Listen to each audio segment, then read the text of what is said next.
Yeah, there was a big you think, last night the Lakers get a good win, their second of the season over the New Orleans Pelicans.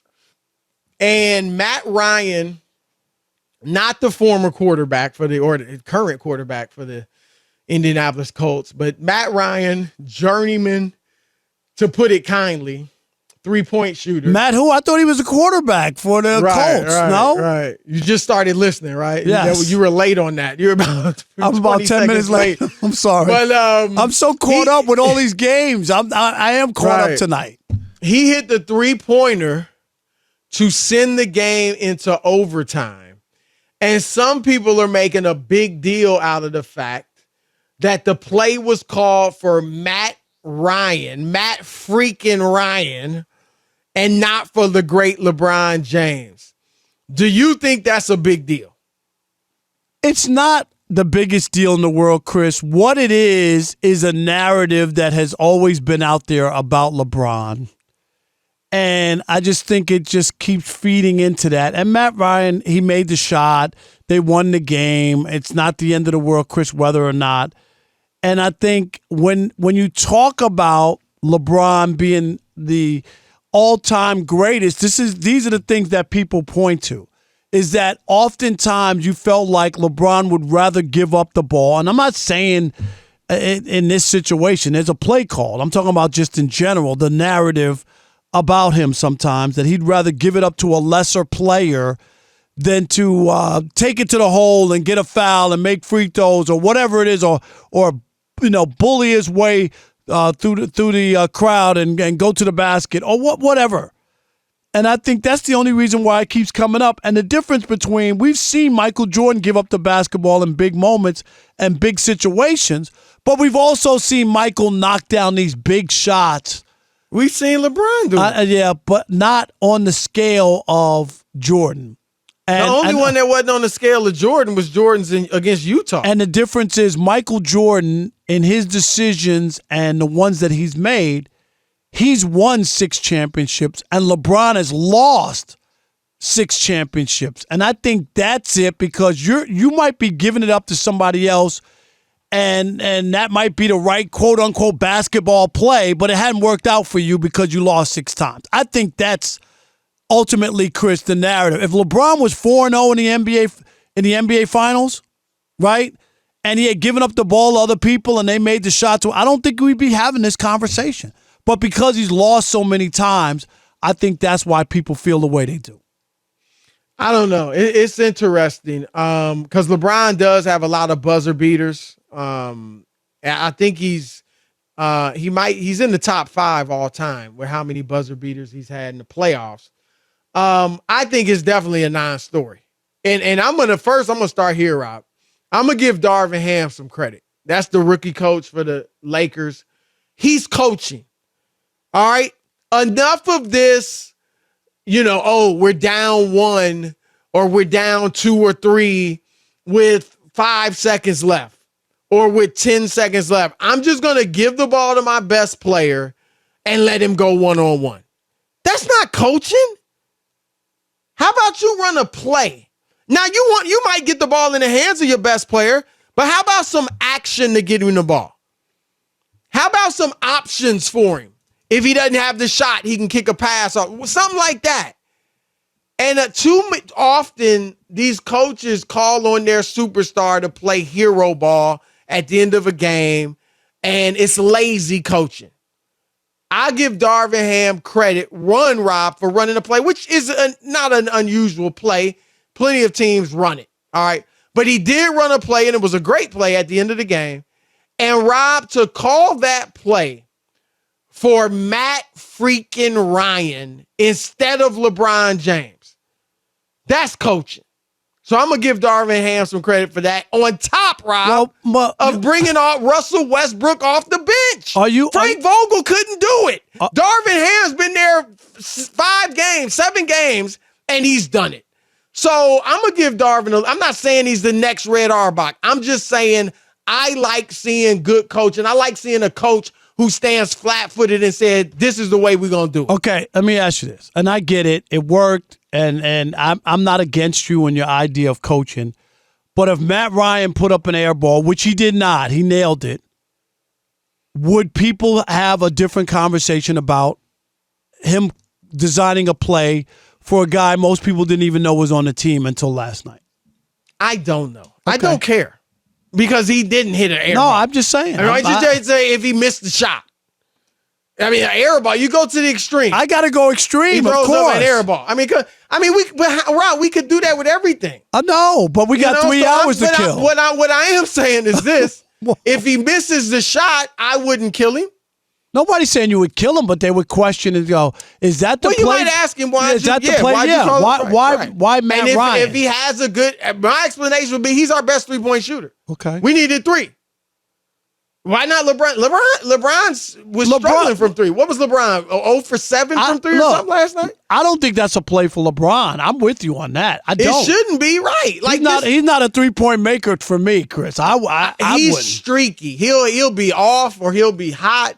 Right. And I don't like when LeBron takes so many threes at the end of, he's been in that situation a lot.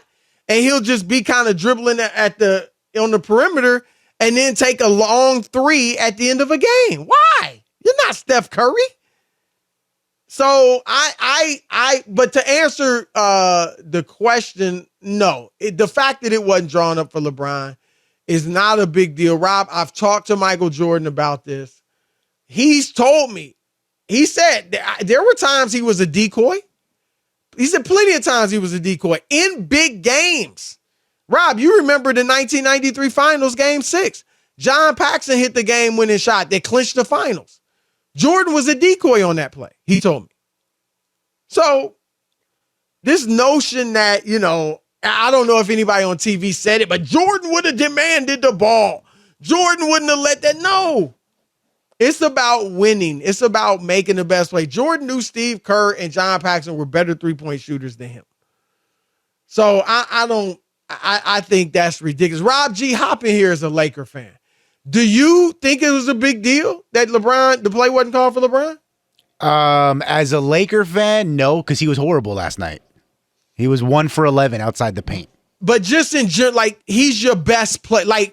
In general, on principle, I would expect the best player to get the ball. And that's because I'm a Laker fan who spent 20 years seeing Kobe get the last shot every game. And Kobe missed a lot of those. That's fine. Too. And let's keep it real. Who hit .4? Derek Who hit Fisher. 0.4? Yeah, but you know who the play was? Who hit the shot to beat Sacramento? Who was the play drawn up for, Chris? I'm just asking. Who hit the shot to beat Sacramento? Who was the play drawn up for, Chris?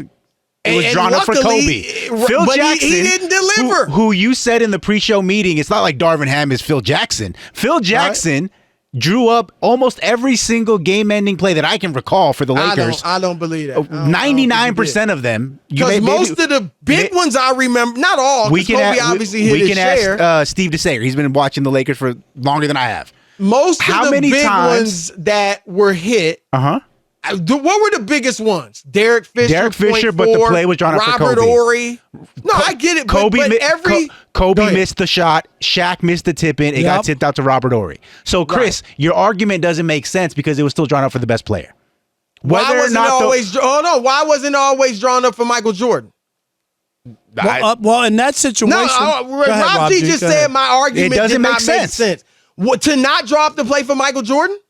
Well, I don't know. Michael Jordan told me himself he was a decoy on plenty of plays. Why Phil Jackson changed his decision. But here, let me just say this. Here's the difference, I think, and you guys can both.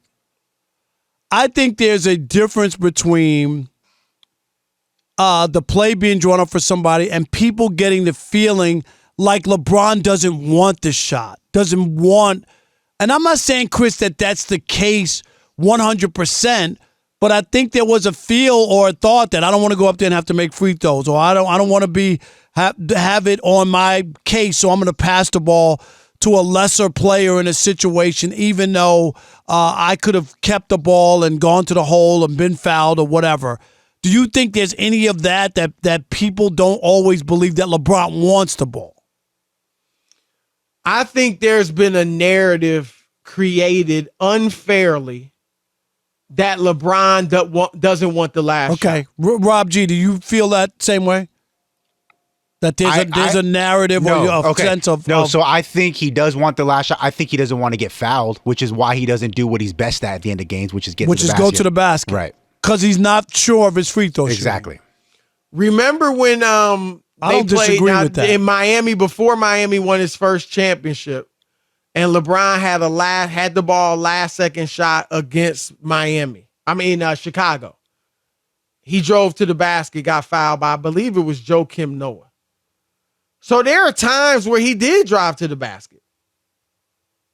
So, I mean, for everything you say, I can point out. I mean, I know the perception was that Kobe, always wanted the shot. And he certainly did want the shot. But to say LeBron, I just think it's false to say LeBron don't want the shot. Because at times, LeBron, let's keep it real, it's because he's passed it off. When he passed to Donyell Marshall, early, Rob, and you were probably still in Detroit at that time, maybe. When he passed to Kyle Korver. But again, Jordan passed it off to Steve Kerr. Jordan didn't pass it off to John Paxson because Jordan really wasn't involved in that play. The only difference is they hit it, but why should that reflect on LeBron? Because his teammates missed. But even the Kyle Korver one, right? You're up 3 with the basketball, if I remember. Are you up 2? Is it up 2 or 3? I don't remember up 2 with the ball. Draymond Green with 5 fouls in front of you, and you have the ball and you're LeBron James. And you pass for a corner 3 when you could have taken the ball to the hole and either got Draymond Green out of the game, right, with a foul, or made the basket because Draymond would have to step to the side. I think that's where people look at and say, you don't need a 3 in that situation. You have the lead and the basketball and a helpless defender in front of you. I think it's moments like that. You got a great 3-point shooter, too, though. Yeah, but you don't need a 3. One of the best ever. But still, I mean, this is, remember the era this is in, Rob. Everybody's shooting threes.